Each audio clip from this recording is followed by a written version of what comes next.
তিনি ভীষণ ক্ষুব্ধ হয়েছে। কিসে? টালা থানার ওসি, আপনারা জানেন 5 তারিখে আসলে আজকে যে হিয়ারিংটা হলো সুপ্রিম কোর্টে, শুনানিটা হলো, এটা 5 তারিখ হওয়ার কথা ছিল।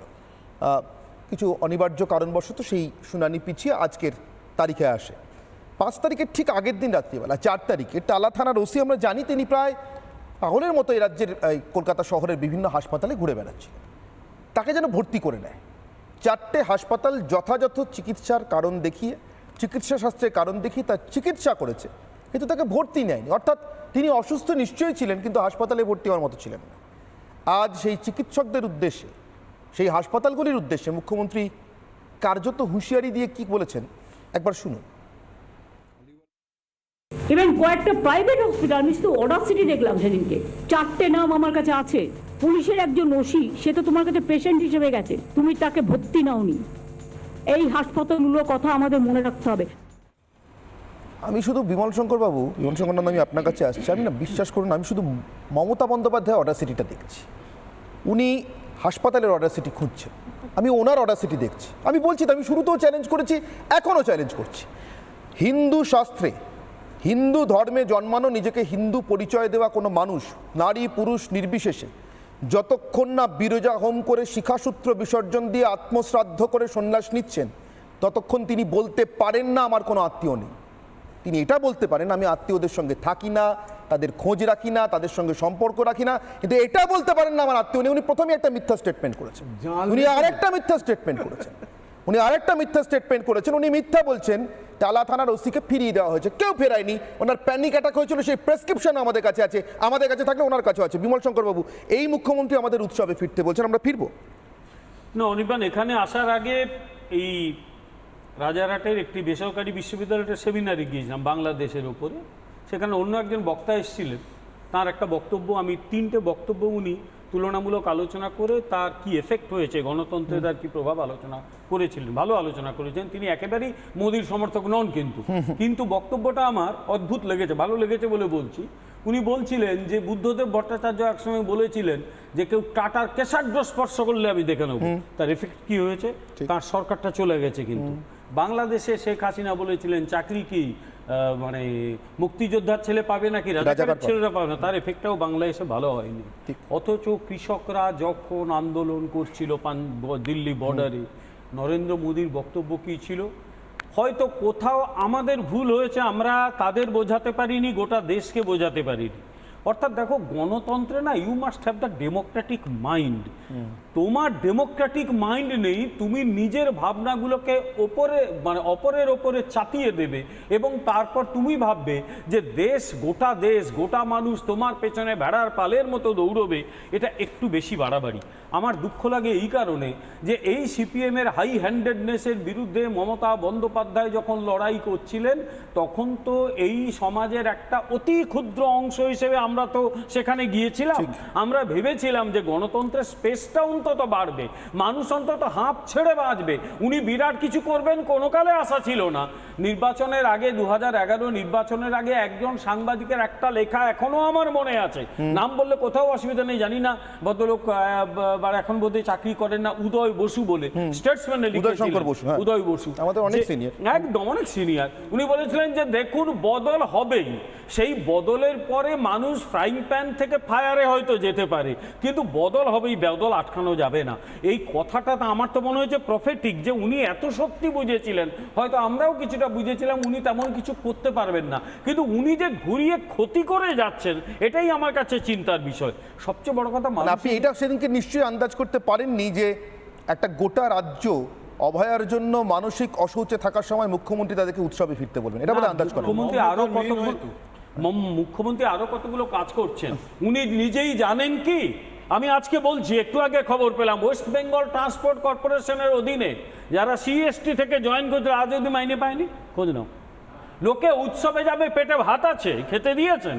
তারা এখনো মাইনে পায়নি। তো আমি তো এখানে ঘোষণা করছি, খোঁজ নিন, আমার কানে খবরটা এলো। অর্থাৎ উৎসবে আপনি পাঠাচ্ছেন, যেখানে মানুষের বাড়ির মেয়েকে সে হাসপাতালে পাঠাচ্ছে, সে ফিরল না, রেপ হলো, তাকে মার্ডার করা হলো, এবং সবচেয়ে বড় কথা সে বিচার এখনো পায়নি, কারণ প্রমাণ লোপাট করে দেওয়া হলো। আপনার দলেরই কিছু জনপ্রতিনিধি সেখানে কি ভূমিকা পালন করেছিল, নিজেরা দাঁড়িয়ে থেকে ডেড বডি পুড়িয়েছিল। আমার তো মনে হয় এবারে শ্মশানে আর ডোমের দরকার নেই, এগুলোকে ডোমের চাকরি দেওয়া হোক ওখানে নিয়ে গিয়ে, যারা ডেড বডি পোড়ায়। ন্যাচারালি এই লোকগুলো যদি সমাজ ব্যবস্থাটাকে এই দিকে নিয়ে যায়, I am sorry to say, উৎসবে মাতবো আমরা। এই উৎসবটাতে আমরা পরিষ্কার মানুষকে বলবো, হ্যাঁ উৎসব সবার কাছে আসে, কিন্তু মনে রাখতে হবে যে আমরা এই রাজ্যে কেউই নিরাপদ নই। আমরা এই রাজ্যে সব সময় আতঙ্কে থাকি। এই আতঙ্কের যুগের যদি অবসান না হয়, কোনো উৎসব মিনিংফুল হতে পারে না। উনি যতই মানুষকে ভুলিয়ে দেওয়ার চেষ্টা করুন না কেন, মানুষ কিন্তু ভুলবে না।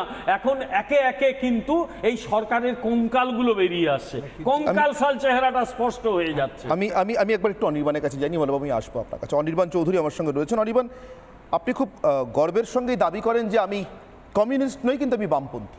আপনি দল যাই করুন, আপনি সিপিআই দল করেন, ঠিক আছে। আমি সেই কারণেই আপনাকে জিজ্ঞাসা করছি, আপনার সাথে ব্যক্তিগত আলাপচারিতা আমার একটা জানা আছে বলে, যে আপনি মনে করেন শ্রীমদ্ ভগবদ্ গীতা বিপ্লবীদের হ্যান্ডবুক হতে পারে ভারতবর্ষে। আমি তাই জিজ্ঞাসা করছি। আজকে ওই গীতা উল্লেখ করি, শ্রীমদ্ ভগবদ্ গীতা উল্লেখ করেই স্বামী শুদ্ধিদানন্দ বলছেন অহিংসা আনকন্ডিশনাল হতে পারে না। তিনি বলছেন যুদ্ধক্ষেত্রে মানুষ যখন থাকে তখন তাকে সিদ্ধান্ত নিতে হয় তিনি কার বিরুদ্ধে লড়ছেন। আমরা একদল শয়তানের বিরুদ্ধে লড়ছি। স্বামী শুদ্ধিদানন্দ বলছেন we are fighting against a gang of evils. একদল শয়তানের বিরুদ্ধে আমরা লড়ছি, তখন অহিংসা আনকন্ডিশনাল হতে পারে না। সন্ন্যাসী এর চেয়ে বেশি বলবেন না, বলতে পারেন না। যা বলেছেন আমার মনে হয় তাই বোধহয় যথেষ্টের থেকে বেশি বলে ফেলেছেন। অনির্বাণ, আপনাকে আমার প্রশ্ন, মুখ্যমন্ত্রী চাইছেন সারা রাজ্যের মানুষ উৎসবে মেতে উঠুন। উনি আমাদের মানসিক শারীরিক অসৌচের সময়সীমা 1 মাসে বেঁধে দিয়েছেন, 1 মাস শেষ, এবার যেন আমরা উৎসবে ফিরি। অনির্বাণ, কি করবেন?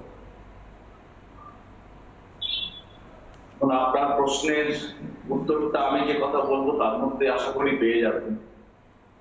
আমার আজকে রবীন্দ্রনাথের সামান্য ক্ষতি কবিতাটার কথা মনে পড়ছে, যেখানে সেই মহারানী প্রজাদের পর্ণকুটিরকে পুড়িয়ে দিয়ে সেই আগুনে সেই পর্ণকুটিরে যে আগুন ধরিয়ে দিয়েছিল, তাতে যে সেখানকার বাতাস উত্তপ্ত হয়েছিল, সেই উত্তপ্ত বাতাসে নিজের শীতার্ত শরীরকে আরাম দিয়েছিলেন।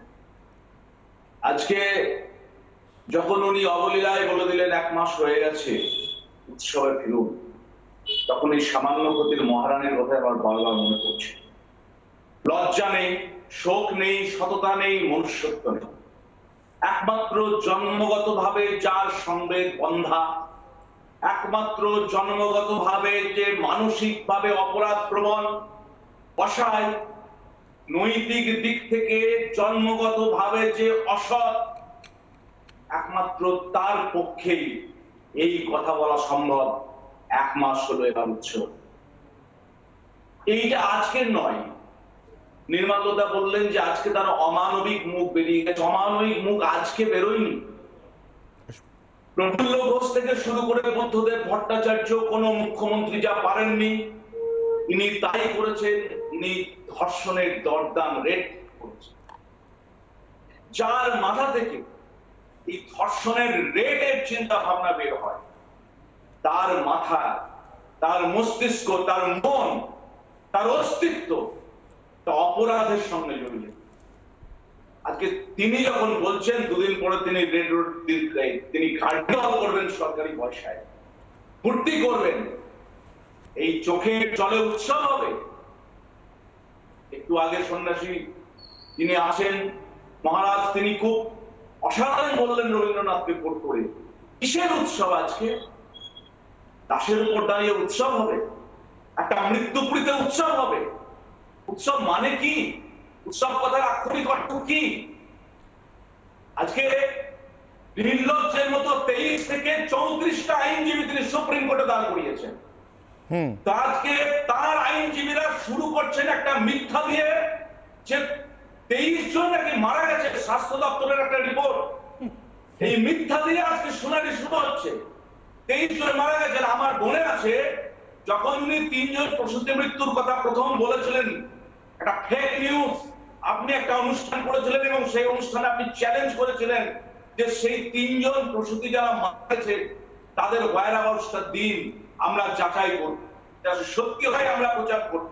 এক্স্যাক্টলি, আমি এখনো বলছি অনির্বাণ যে যদি ওই 23 জনের নাম, ঠিকানা, আধার কার্ড নাম্বার আমাদেরকে দেন, আমরা বাড়িতে গিয়ে স্টোরি করে আসবো, যাচাই করে আসবো, স্টোরি করে আসবো, সত্যি সত্যি ডাক্তারদেরকে গিয়ে বলবো যে দেখুন এই 23 জন আপনাদের জন্য চলে গেলেন, আপনাদের এটার একটা আন্দোলনের জন্য। উল্টো দিকও আছে। হ্যাঁ, এটার একটা উল্টো দিকও আছে। আমি একটু সংক্ষেপে চ্যালেঞ্জ please। করছি নিগম সাহেবকে, আপনি বলুন না, এটা না হয় আগস্ট মাসে গেল, জুলাই মাসে 1 মাসে রাজ্য সরকারি হাসপাতালে কতজনের মৃত্যু হয়েছে? সবচেয়ে ভয়ঙ্কর সাহস হচ্ছে আছে বলুন। এটা আর আমি এমন একটা just 10 second রাজ্য সময় নেব। কি আর যেখানে 24 ঘন্টায় কোনো হাসপাতালে 9 জন, 10 জন, 12 জন শিশু মারা যায়।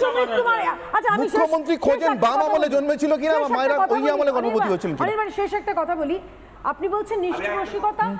অনির্বাণ ভাই, 1 সেকেন্ড। Please। নিষ্ঠুর রসিকতা তখন শুরু হয়ে গেছিল যখন উনি হাঁসখালি থেকে সন্দেশখালি সবগুলো ধর্ষিতা এবং মৃতা ধর্ষিতাদের অপমান করেছিলেন। সেই ধারা অব্যাহত রয়েছে। শেষে জাস্ট একটা কথা বলি, একদম শ্মশানে সমর্থন। আজ পড়েছে এক লাশ, তাই দেখে শকুনের সে কি উল্লাস, ছিঁড়ে খাবে সে সঙ্গে ছেলেপুলে এবং ভাইসব। আজ শকুনের ঘরে এসেছে অকালের উৎসব। আমার উৎসব কিন্তু হারিয়ে গেছে 2021 থেকে, যখন চোখের সামনে আমার দলের কর্মীদের মরতে দেখেছি, তাদের বাড়ির মহিলাদের উপর নির্যাতন দেখেছি। ওই নির্বাচনের এটা না পর। সরানো অবধি এই সরকারকে ঠিক, আমি কখনো উৎসবে ঠিক। মাতবো না। আমার